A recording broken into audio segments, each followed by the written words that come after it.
The old house groaned. Wind slammed against the windows. Rain lashed down in sheets. Tonight was a perfect night for fear. Lila shivered under her thin blanket. She was staying with Granny Moon.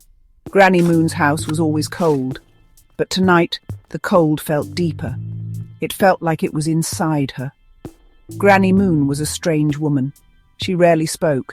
Her eyes seemed to hold ancient secrets. Lila often wondered about her grandmother.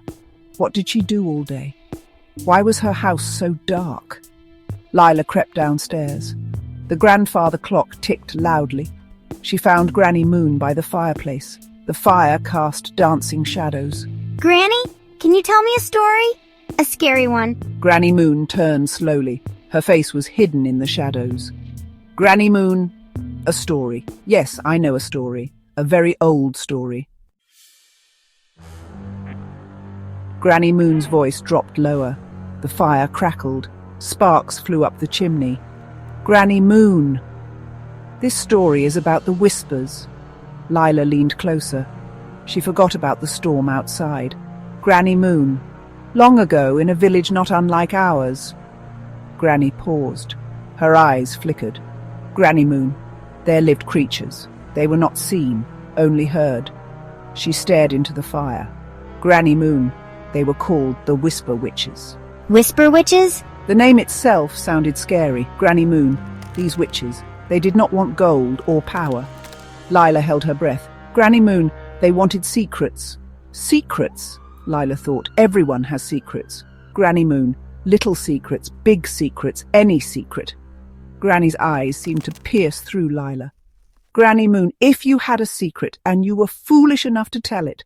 She leaned forward. Granny Moon, they would come for you, not for your secret. They would take your voice. The story finished, but the fear lingered. It wrapped around Lila like a cold fog. She went back to her room. The wind still howled. The rain still beat against the glass. But now there was something else. A new fear. A fear of whispers. Lila lay in bed. She couldn't sleep. Granny Moon's story played in her mind. Whisper witches. Stealing voices. She remembered a small secret. Just a test. She whispered it into her pillow. Suddenly the air grew colder. A faint sound drifted from the corner. A giggle? It wasn't Granny Moon. It sounded thin and dry. Lila's heart hammered in her chest.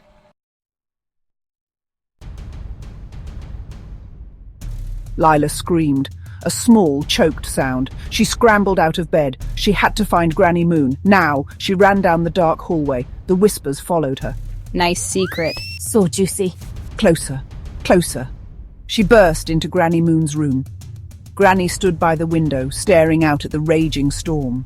Granny, help me! The whispers filled the room. Granny Moon didn't move. Then Granny Moon turned, slowly. Her eyes. They weren't Granny's eyes. Granny Moon, they liked your secret, child. But it wasn't just Granny's voice. It was a chorus. Dozens of voices, whispering together. Weeks passed. The house was sold. Lila never spoke of that night. Welcome.